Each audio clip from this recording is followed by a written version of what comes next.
Ketika New Mind mendapatkan mandatnya, 1 tahun kemudian diputuskan sebuah kebijakan tingkat dunia, yaitu dalam negeri Indonesia, emas menjadi alat tukar sejajar dengan alat bayar rupiah. Emas bisa ditransaksikan sebagai alat tukar selain alat bayar rupiah. Itu semua resmi disahkan. E-Gold adalah transaksi berbasis fisik emas dan digital dengan menyediakan 10.000 ATM Gold dalam 3 tahun di seluruh Indonesia. Dengan adanya ATM Gold, semua orang kalau memerlukan fisik emasnya bisa dalam 24 jam melakukannya. Kemudian, transaksi antar negara dengan Indonesia akan menggunakan emas sebagai alat tukarnya 3 tahun kemudian setelah kebijakan nasional itu dijalankan.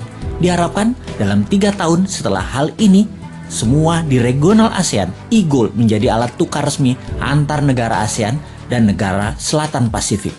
Dalam 5 tahun, seluruh tambang emas Indonesia menjadi underlying emas fisik e-Gold. Semua ini sesuai dengan pasal 33 Undang-Undang 45 bahwa kekayaan alam milik rakyat 100% dan menjadi base transaksi 24 negara, negara ASEAN dan negara Selatan Pasifik, dari ujung Burma sampai Guam. Kemudian masuk ke seluruh negara di dunia yang berpenduduk mayoritas Islam dan negara yang kuat pendanaan syariah seperti Inggris dan Uni Eropa dalam 5 tahun setelahnya. Maka dalam 15 tahun setelah kebijakan diterbitkan, ditargetkan 50% transaksi dunia menggunakan e-Gold.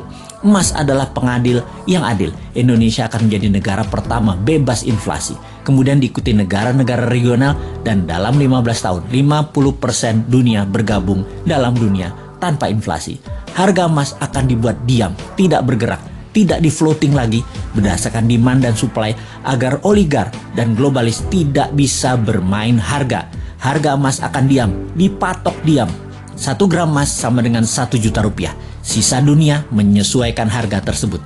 Sejak saat itu, harga di dunia dimanapun atas barang yang sama adalah sama. Sungguh, kita memerlukan konsep bernegara yang sontoloyo untuk membuat Indonesia menjadi negara superpower. Kita tidak butuh populis, tidak butuh diliput kegiatan kecil-kecil. Kita butuh gerakan besar yang berani. Seberani pejuang kemerdekaan tahun 45 ketika mereka ditangkap dan dieksekusi sekutu, juga dieksekusi Belanda. Mata mereka tidak terpejam, wajah mereka tenang, tidak menunjukkan ketakutan atau kemarahan. Wajah mereka seperti diliputi cahaya. Itu kesaksian banyak para tentara asing yang bertempur melawan kesatria bambu kuning tersebut. Semua itu membuat mereka ragu perjuangan mereka, para tentara sekutu dan Belanda itu. Karena di bawah sadar mereka tahu, kesatria bambu kuning ini dibela alam, diberkahi Allah, Tuhan semesta alam. Karena itu mereka segera sadar dan mundur. Segitu besar pengaruhnya bahwa keyakinan membawa kebenaran hakiki oleh pejuang kita di tahun 45 bisa memerdekakan bangsa yang besar milik dunia ini. Saat ini pun Nusantara memiliki pejuang-pejuang itu. Nusantara sudah masanya bergerak.